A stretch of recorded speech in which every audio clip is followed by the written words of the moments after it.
नमस्कार दोस्तों, स्वागत है आप लोगों का हमारे चैनल मैथ विद मिलन में। तो हमारा नंबर सिस्टम और सिंप्लीफिकेशन हो चुका है। ये अलजेब्रा का पार्ट 3 है, हम लोग देखने वाले हैं। पार्ट 2 भी हम लोग कर चुके हैं, जो कि प्रीवियस क्लास में कुछ क्वेश्चन आप लोगों को कुछ क्या ज़्यादा ही क्वेश्चन करवाए थे, जिसमें पार्ट 1 का भी कुछ क्वेश्चन था, ये पार्ट 2 था। अगर आप नहीं किए जाके देख सकते हैं, जेई का सारा क्वेश्चन इसी में है लगभग, ठीक है। और चलिए आज पार्ट 3 को करते हैं स्टार्ट। ये देखिए ग्रुप डी में पूछा गया है कब 25 का क्वेश्चन, नवंबर में जो एग्ज़ाम हुआ है ना उसका।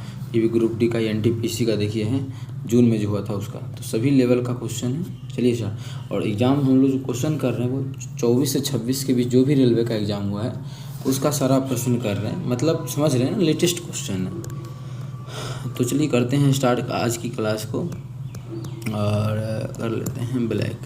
फर्स्ट क्वेश्चन हमारा है, क्वेश्चन नंबर 21 क्या है, इतना x² + 1 = 2x है, तो x पावर 4 - 1 निम्नलिखित में से किसके बराबर होगा। देखिए बहुत आसान क्वेश्चन है, डायरेक्ट इसका आंसर कर सकते हैं 0 टिक। वो कैसे समझिए, x² + 1 = 2x दिया है। अच्छा, जैसे ही क्वेश्चन दिखा तो वैल्यू 1 पे सेटिस्फाई हो रहा है। जैसे x का मान 1 रखेंगे, देखिए 1 और 1 कितना हो गया 2। यहाँ भी देखिए 2 × 1 2 मतलब बराबर आ गया, 1 पे सेटिस्फाई हो गया। इसीलिए हम बोल सकते हैं 1 पावर 4 - 1 1 में से गया 0।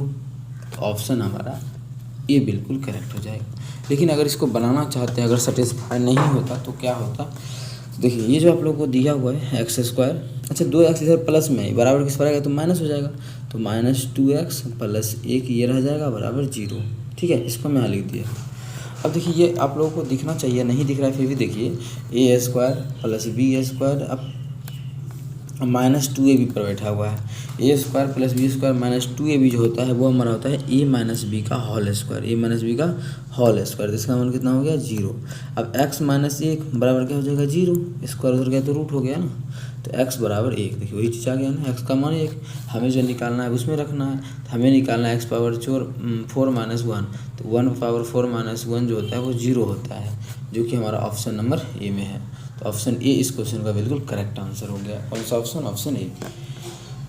चलिए कर लेते हैं क्वेश्चन नंबर 2। क्वेश्चन नंबर 2 देखिए क्या है, इतना है तो हमें ए का मान याद करना है। अब देखिए ये जो क्वेश्चन आप लोगों को दिख रहा होगा जो हमें दिया है, ये क्वेश्चन एग्जाम में लिखना बिल्कुल ज़रूरी है। अभी समझना है तो लिख रहे हैं, लेकिन एग्जाम में बिल्कुल लिखना नहीं है। a - 1 पे पावर 3 प्लस a - 4 पे पावर क्यूब प्लस a - 7 पे पावर क्यूब बराबर जो दिया है वो 3 × a - 1 × a - 4 × a - 7। अब किसी को लगेगा इतना बड़ा क्वेश्चन है सर, क्योंकि ये क्वेश्चन पीछे हम करवा चुके हैं, बहुत आसान क्वेश्चन है। अच्छा आपको लोग को ये पता होना चाहिए, जब a + b + c का मान 0 होता है, चलिए ए बी सी यहाँ नहीं लिखते हैं, यहाँ x y z लिख देते हैं। इफ़ x + y + z, अगर इसका मान 0 हो तो हम लोग जानते हैं क्या कि x³ + y³ + z³ जो बराबर होता है वो हमारा 3xyz के इक्वल होता है। कितना होता है, 3xyz के इक्वल होता है। क्या इक्वल होता है 3xyz के, a³ + b³ + c³। ये तभी होता है जब a + b + c बराबर 0 होता है। अब देखिए यहाँ पर ध्यान से अगर देखा जाए तो a + b + c का जो मान है वो 0 है। कब, जब ये क्यूब होगा तब। तो हम उल्टा भी बोल सकते हैं, जब a³ + b³ + c³ बराबर जो है 3xy होगा, इसका अर्थ ये होगा कि a + b + c का मान 0 होगा। हम दो तरीक़ा से बोल सकते हैं इसी को, समझ गए। पहला ये कि अगर ये 0 है तो ये होगा नीचे वाला, या फिर अगर नीचे वाला है ऐसा दिया हुआ है कि क्यूब बराबर 0, तो इस तीनों का योगफल 0 हो रहा होगा। ठीक है, तो इस क्वेश्चन में जो हमें दिया हुआ है इसी पे आधारित क्वेश्चन दिया हुआ है, इसी चीज़ पे आधारित है। तो इसको हम पहले कर लेते हैं साइड। अब देखिए यहाँ पे मैंने इसको मानते हैं x³ + y³ + z³ बराबर 3xyz। ये कब होगा, जब x + y + z बराबर 0 होगा, मतलब ये प्लस ये बराबर 0। तो जोड़ेंगे तो 3 7 4 11 1 12 -12 बराबर 0 होगा तभी ना। तो a बराबर हो गया 12, जब काटेंगे 3 चौके 12, तो a का मान जो आ गया +4 आ गया, जो कि हमारा ऑप्शन नंबर डी में है। तो ऑप्शन डी हमारा इस क्वेश्चन का बिल्कुल करेक्ट आंसर होगा। ये याद रखिएगा कि अगर क्यूब बराबर 3abc दिया है, तो इसका मतलब है कि तीनों का योगफल 0 होगा। या फिर उल्टा, अगर तीनों का योगफल 0 हुआ है तो ये दोनों में से कोई भी याद रहेगा तो क्वेश्चन ऐसा ऐसा आएगा, तो आप लोग बना सकते हैं एग्जाम हॉल में। ये देख सकते हैं पूछा हुआ है, ये कब पूछा गया है तो आप लोग के सामने है, मैच कर सकते हैं। ठीक है, ग्रुप डी में दिसंबर में पूछा गया है। चलिए कर लेते हैं क्वेश्चन नंबर 23। ऐसा क्वेश्चन करवा चुके हैं आप लोगों को। a+1/a का मान अगर दिया हुआ है कुछ भी, तो a² + 1/a² का जो मान होगा वो क्या होगा, इसका स्क्वायर, मतलब 12 का स्क्वायर -2। 12 का स्क्वायर 144 होता है, इसमें 2 घटाएंगे तो 142 आ जाएगा। मतलब इसका जो आंसर हो जाएगा वो ऑप्शन ए हो जाएगा, बिल्कुल करेक्ट आंसर 142। उम्मीद करते हैं क्लियर होगा। कहीं भी किसी प्रकार का कोई भी दिक्कत हो, किसी भी क्वेश्चन में कमेंट करके पूछ सकते हैं। ठीक है, अब चलते हैं क्वेश्चन नंबर 24 की तरफ। क्या है क्वेश्चन नंबर 24, देखिएगा। इसमें है कि x बराबर इतना, y बराबर इतना, z बराबर इतना। हमें दिया है x बराबर -15, y बराबर जो हमें दिया है वो 25 दिया है, और z बराबर जो दिया है वो -10 दिया है। और बोला है x³ + y³ + z³ बराबर क्या होगा, x³ + y³ + z³ बराबर क्या होगा। अभी पीछे के क्वेश्चन में समझाए थे। अगर हमको ये जानना है, अगर इसका फॉर्मूला हम डायरेक्ट अगर 3abc लिखेंगे तो ये तभी 3abc लिखेंगे जब हमारा इसका योगफल 0 होगा। ठीक है, तो देख लेते हैं क्या योगफल 0 है। अगर हम देखें तो -25 में 25 गया 0, बिल्कुल। देखिए आप लोग खुद देख सकते हैं, x + y + z का जो मान हो रहा है वो कितना हो रहा है, 0। x + y + z का जो मान हो रहा है 0। जैसे ही x + y + z 0 हुआ तो हम लोग को वो फॉर्मूला याद आ गया कि इसका तब हो जाएगा क्या, x/3xyz हो जाएगा। तो 3 गुना x का मान कितना है -15, y का मान कितना है 25, और z का जो मान है -10 है। बहुत विद्यार्थी इस क्वेश्चन में ये भी नियम लगा सकता है कि x³ मतलब -15 का क्यूब, y³ मतलब 25 का क्यूब, z³ मतलब -10 का क्यूब। वो हालत ख़राब हो जाएगा, आंसर तो आ जाएगा लेकिन वैसे नहीं करना है, क्योंकि जो फार्मूला होता है ये इसलिए दिया गया कि बच्चा को झेल पाता है कि नहीं, इस तरीके का मतलब याद रह पाता है कि नहीं, क्लास 9th का कॉन्सेप्ट है। ठीक है, अगर याद रही तो अच्छी बात है, वो जल्दी बना लेगा, नहीं तो फिर क्यूब करते रहें, टाइम जाएगा उसका। तो इस चीज़ को हम अगर देखते हैं तो पहला बार देखिए क्या होगा, माइनस माइनस प्लस हो जाएगा। मतलब ये माइनस यहाँ भी था और माइनस यहाँ भी था, ये प्लस हो गया। 1 0 तो अंतिम में होगा, पक्का 1 0 होगा। ठीक है, उसके इकाई अंक कितना होगा, 25 दिया 5 होगा, तो 0 और 5 सभी में है, देख सकते हैं। अब होगा कितना, तो अब गुना करेंगे तो सच्चा कि सब 3 से भाग लगना, 3 का मल्टीपल 3 से भाग भी लगना चाहिए, 25 से भी भाग लगना चाहिए। 25 का मतलब अंतिम का 2 अंक, 0 को छोड़ के देखिए, क्योंकि 0 को छोड़ के 25 से गुना कर रहे हैं। 0 को छोड़ के 25 से गुना में सभी में 25 से भाग लग रहा है। 3 से भी चेक कर लेते हैं, ये तो गुना भी कर सकते हैं। 5 2 7 2 9 1 10, इसमें 3 से नहीं लग रहा है। 5 2 7 2 9, इसमें 3 से लग रहा है। 5 2 7 1 8 नहीं लग रहा है। 5 2 7 3 10 1 11 नहीं लग रहा है। एक ही ऑप्शन सी में 3 से भाग लग रहा है, तो ऑप्शन सी बिल्कुल करेक्ट। हम लोग फार्मूला भी लगा लिए और विभाज्यता का नियम पे हम लोग क्वेश्चन को भी टिक कर लिए कि आंसर इसका क्या होगा, तो इसका ऑप्शन सी बिल्कुल करेक्ट हो जाएगा। ठीक है, इसको गुना भी नहीं किया, टाइम भी सेव कर लिया। उम्मीद करते हैं क्लियर होगा। क्वेश्चन नंबर देख लेते हैं 25। x माइनस वाई का मान 20 है, x वाई का मान इतना है, तो x का पूछा गया है। देखिए आसान क्वेश्चन है। x माइनस वाई का जो मान दिया है वो 20 दिया है, और x वाई का भी मान दिया है 12। यहाँ से बच्चा ये भी कर सकता है कि बच्चा अच्छा टैलेंटेड है, तो एक फार्मूला होता है x² + y² बराबर, वो होता है x माइनस वाई का होल स्क्वायर प्लस 2xy। ठीक है, अगर मान कभी प्लस मान दे देते, एक और फार्मूला होता है इसी का, x + y का होल स्क्वायर या x + y का होल स्क्वायर माइनस 2xy। ये दोनों एक ही इसी का फार्मूला होता है। ठीक है, ये दोनों जो होता है वो इसी का फार्मूला होता है, लेकिन हम लोग अभी माइनस का मान दिया तो माइनस वाला लगा देते हैं, तो बैठा देंगे। तो माइनस का होल स्क्वायर, माइनस का क्या है मान 20, 20 का होल स्क्वायर करेंगे तो 20 का स्क्वायर 400 प्लस 2 गुना ये, तो 12 दूना 24, जब इसको जोड़ देंगे तो हो जाएगा 424। 424 ऑप्शन डी में है, तो ऑप्शन डी बिल्कुल करेक्ट हो जाएगा। अब फिर बच्चा बोलेगा नहीं हम ये फॉर्मूला नहीं जानते थे जब एग्ज़ाम देने गए, या फिर एग्ज़ाम देने में भूल गए, तो भाई ए माइनस बी का होल स्क्वायर जानते हैं, उस पर बैठा लो। तो क्या होता है a² + b² माइनस 2ab, तो बराबर क्या हो जाएगा, दोनों तरफ वर्क कर दिए तो इसका square 400 minus 2ab, x Y का मान 12 है, तो 12 दूना 24, उधर जाके जुड़ जाएगा तो प्लस 24 हो गया 424 का मान। तो वैसा एक्सक्यूज बनाना थोड़ी है, सभी चीज़ पे आंसर दिया हुआ ही है, तो इसे निकाल सकते हैं। ये अगर नहीं बनाना है तो स्क्यूज दिखता है, लेकिन अगर क्वेश्चन कोई ना कोई नियम, शॉर्ट नियम होता ही है जो क्वेश्चन को बना ले। चलो क्वेश्चन नंबर कर लेते हैं 26। देख लेते हैं क्वेश्चन 26 क्या है। इसको सरल करना है। अब मान दिया है, कैसे सरल होगा, वैल्यू पुटिंग अगर 1 रखेंगे तो नीचे में 0 हो जाएगा, नीचे में 0 फिर क्वेश्चन इनफाइनाइट हो जाएगा, तो मज़ा आएगा नहीं। 1 रख सकते हैं, बिल्कुल 1 नहीं, हाँ 0 रख सकते हैं। x का मान 1 रखेंगे, देखो 1 हो जाएगा, 1 में से गया 0, नीचे में 0 हो गया तो पूरा क्वेश्चन ही बर्बाद हो गया, नहीं रख सकते हैं। तो x का मान जो है हम लोग 0 रख सकते हैं। देखो सॉल्व भी कर सकते हैं, इसको तोड़ेंगे तो कटेगा हमारा एक मान इसका, एक मान इसका, बिल्कुल कटेगा। लेकिन हम अभी ये कहना चाह रहे हैं कि वैल्यू पुटिंग पे जब बन रहा है तो कोशिश कर लेते हैं बनाने का। तो x का मान 0 रखेंगे तो ये हो गया 0, नहीं सॉरी, x का मान अगर 0 रखेंगे तो ऑप्शन देखो ये भी 1 होगा, ये भी 1 होगा, ये भी -1, ऑप्शन सारा मैच कर जाएगा ना। अगर 2 रखेंगे तो फिर ज़्यादा बड़ा हो जाएगा, तो इसलिए सॉल्व कर लेते हैं। देखो सभी चीज़ दिमाग में होना चाहिए।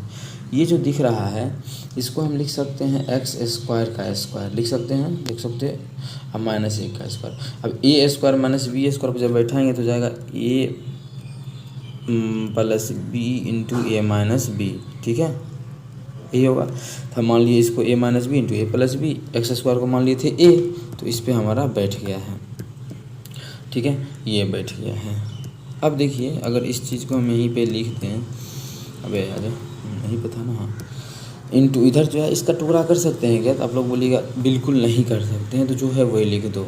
देखो एकदम बहुत आसान तरीके से इसका आंसर देखने को मिलेगा। अब नीचे में देखो, इसको ना a³ - b³ लगा दो, फॉर्मूला होता है a³ - b³ a - b × a² plus ab + b², b मतलब 1 का स्क्वायर 1, और इधर क्या है x, देखो तब सारा चीज़ कट जाएगा।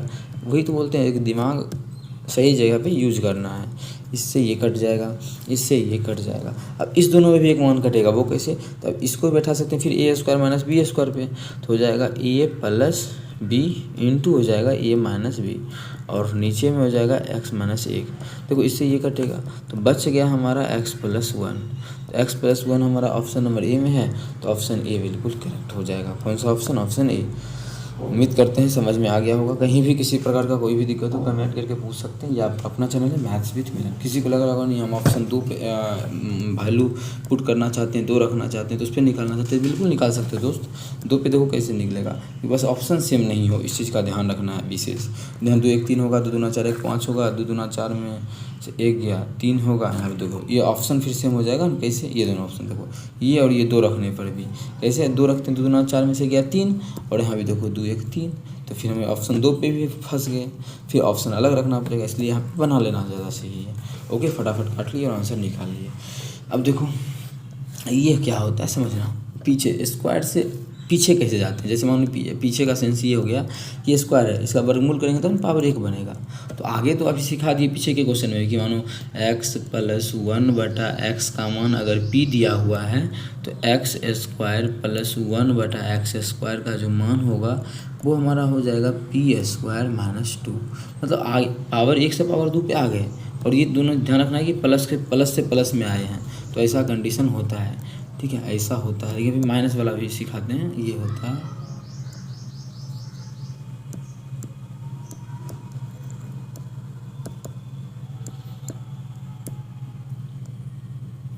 ठीक है, ये तो होता है।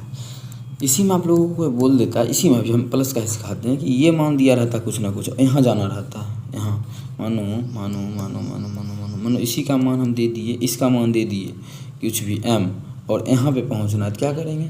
अच्छा मानो इसको समझना कि हम एक ही मान याद रखने से सारा मान निकाल सकते हैं। वो कैसे, तो वो इस प्रकार से कि मानो हमें ये दिया था, हमें p पे जाना है, तो क्या करेंगे, इसमें 2 जोड़ के फिर अंडर रूट करेंगे तो ये नहीं आ जाएगा। उसी प्रकार से अगर ये मान m दिया और हमें यहाँ जाना है सिंगल पावर पे, तो क्या करेंगे, जो भी मान m में इसके 2 जोड़ के इसका अंडर रूट कर देंगे तो ये मान निकल जाएगा। लेकिन ये तो रहा इसका कहानी किसका, प्लस वाला का। अभी क्वेश्चन में माइनस वाला दिया है। अब चलो माइनस वाला का कहानी समझाते हैं कि आखिर होगा क्या माइनस वाला। तो हम इतना लिखेंगे नहीं, इसी को कॉपी कर लेंगे। होगा क्या, जब ये माइनस में दिया है तो इसका जो मान निकलेगा यहाँ पे बस प्लस हो जाएगा। ये देखो ऐसा होता है, ठीक है। जब x - 1/x का मान p हो तो x² + 1/x² का होता है p² + 2, ठीक है। ये तो समझा दिए पूरा। अच्छे से इसको हटाते हैं।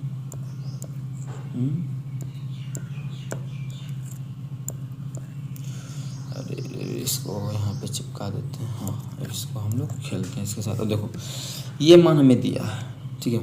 अच्छा, अभी जो हमें दिया है 123 किसका मान दिया हुआ है, तो आप लोग देख सकते हैं हमें इसका मान दिया हुआ है और ये निकालना है, ये x - 1/x।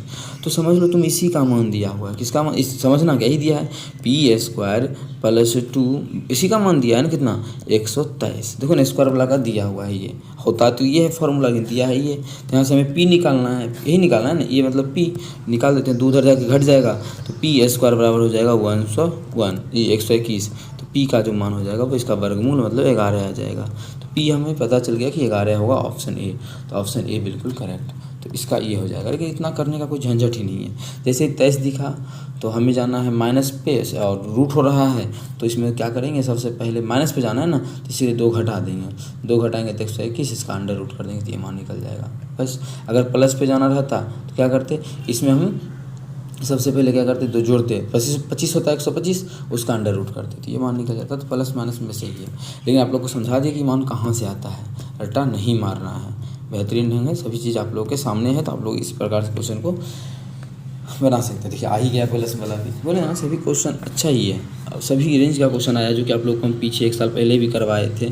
बस आप लोग छोटा चैनल के को सोच के नहीं देखते हैं तो वो बात अलग है, लेकिन ये सभी क्वेश्चन करा है। अगर बहुत तो ऐसा है जिसमें थंबनेल भी लगा दिए ये, और ये कब का क्वेश्चन है देख सकते हैं, पूछा गया इधर दिसंबर में। तो बताइए, हम करवा चुके हैं 1.5 साल 1 साल पहले, अभी पूछा गया है क्वेश्चन इधर, और अच्छे से ही कॉन्सेप्ट समझाए थे। बोले थे रट्टा नहीं मारना है, ठीक है, रट्टा नहीं मारना है। तो अभी जस्ट समझाया हमें कहाँ जाना है, x + 1/x पे। कहाँ पे जाना है, प्लस पे जाना है, रूट पे जाना है। प्लस के मतलब इसका रूट करेंगे तभी आएगा प्लस पे, प्लस पे तो 2 जोड़ दो, प्लस पे हम 2 जोड़ कर अंडर रूट कर देंगे, 2 जोड़ेंगे तो 81 होगा, रूट करेंगे तो इसका 9 आ जाएगा।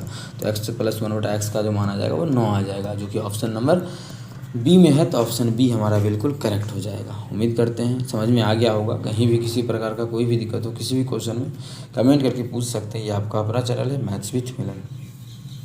चलते हैं अगला क्वेश्चन कर लेते हैं, क्वेश्चन नंबर 29। अब ये क्वेश्चन थंबनेल पे आप लोगों को दिखाया गया था, ये पूछा गया एनटीपीसी में, ये क्वेश्चन आया हुआ है।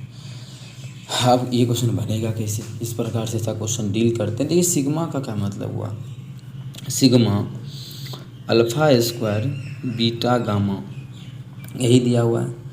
इसका मतलब यह है कि सिग्मा जोड़ना है किसको, जो सब का स्क्वायर होगा। इसका मतलब है कि α² बीटा गामा प्लस अल्फ़ा तो रहेगा, एक बार अल्फ़ा का स्क्वायर किया तो अब अल्फ़ा का स्क्वायर नहीं है, बीटा का स्क्वायर करेंगे, अल्फ़ा बीटा स्क्वायर गामा, एक बार गामा का स्क्वायर करेंगे तो अल्फ़ा बीटा और गामा का स्क्वायर। इसका ये मतलब इस सब का समीशन करेंगे तो सिग्मा निकल जाएगा ये। अब देखिए इसमें कुछ कॉमन आएगा क्या, तो आप लोग अल्फ़ा बीटा और गामा कॉमन आ रहा है, तो बचेगा क्या, यहाँ पे अल्फ़ा और यहाँ पे बचेगा बीटा और वहाँ पे बचेगा गामा, यहाँ पे गामा ही बचेगा ना, गामा बच गया। अब देखिए फार्मूला हम लोग जानते हैं क्या होता है, हमें क्या है क्यूब वाला दिया हुआ है और क्यूब का ही समीकरण देना भी चाहिए तब, क्योंकि अल्फ़ा बीटा गामा आ गया तो त्रिघात समीकरण देगा, दे भी दिया है त्रिघात समीकरण, और हमें बताना है कि क्या होगा। तो मूलों का ये जो गुणनफल है वो क्या होता है, आप लोग -d/a होता है। तो मूलों का गुणनफल होता है -d/a और गुना ये मूलों का योगफल है, 3 गो मूल है तो मूलों का योगफल होता है -b/a, तो -b/a। तो इसको गुना करेंगे माइनस माइनस प्लस, मतलब डी का मान कितना है -1, यहाँ देख सकते हैं गुण -1, ये माइनस नहीं लिए हैं, ये और ये माइनस तो ख़त्म हो गया, साइन कलर चेंज कर काटते हैं, जैसे PDF आप लोग को अभी तक तो दिए नहीं, इससे ही कट जाएगा। तो डी का मान यहाँ -1 है, बी का मान यहाँ -11 है, तो हो जाएगा यहाँ पे -11 a गुना a का तो मान 6 है, मतलब 6 गुना 6, तो माइनस माइनस प्लस 11/36, तो 11/36 हमारा कि जिस ऑप्शन में वही मेरा आंसर होगा। तो 11/36 ऑप्शन बी में है, तो ऑप्शन बी बिल्कुल करेक्ट हो जाएगा। कौन सा ऑप्शन, ऑप्शन बी। उम्मीद करते हैं समझ में आ गया होगा। कहीं भी किसी प्रकार का दिक्कत हो कमेंट करके पूछ सकते हैं, ठीक है। तो ये होमवर्क के तौर पे दे दे क्वेश्चन। ये है समीकरण इतना कि मूलों का गुणनफल बताना कितना है, मूलों का गुणनफल होता क्या है। तो अभी बताया त्रिघात समीकरण है, तो अल्फ़ा बीटा गामा जो होता है वो होता है -d/a। मूलों का गुणनफल क्या होता है, -d/a। तो अब माइनस और d का जो मान है वो कितना है, k है, तो k बटा a का मान कितना है, वो भी हमारा k है, तो के से के कट गया तो ये बच गया -1। तो मूलों का जो गुणनफल है वो -1 होगा, जो कि हमारा ऑप्शन नंबर ए में है। तो ऑप्शन ए बिल्कुल करेक्ट। ये भी देखिए एनटीपीसी ग्रेजुएट लेवल CBT1 23 जून 2025 में पूछा गया क्वेश्चन है। तो उम्मीद करते हैं क्लियर होगा। आगे का क्लास अब 10 क्वेश्चन की है, 10 क्वेश्चन काफ़ी होता है। वैसे अब पार्ट हम लोग करेंगे, देखिए नेक्स्ट पार्ट 4 है। अगर आप चाहते हैं पार्ट 4 में ये सभी क्वेश्चन आप लोग को थंबनेल पे दिख रहा होगा, ये सभी करवा देंगे। आज हम क्वेश्चन नंबर 30 तक रखते हैं, नेक्स्ट क्लास में मिलेंगे। और ये थंबनेल का क्वेश्चन आप लोग चाहें तो होमवर्क के तौर पे ले सकते हैं। ये भी है, ये भी है और ये भी है, ये तीनों क्वेश्चन वैसे कीजिएगा, ठीक है। ये भी देखिए सब ग्रेजुएट लेवल का ही क्वेश्चन है। तो चलिए मिलेंगे नेक्स्ट वीडियो में। Thank you.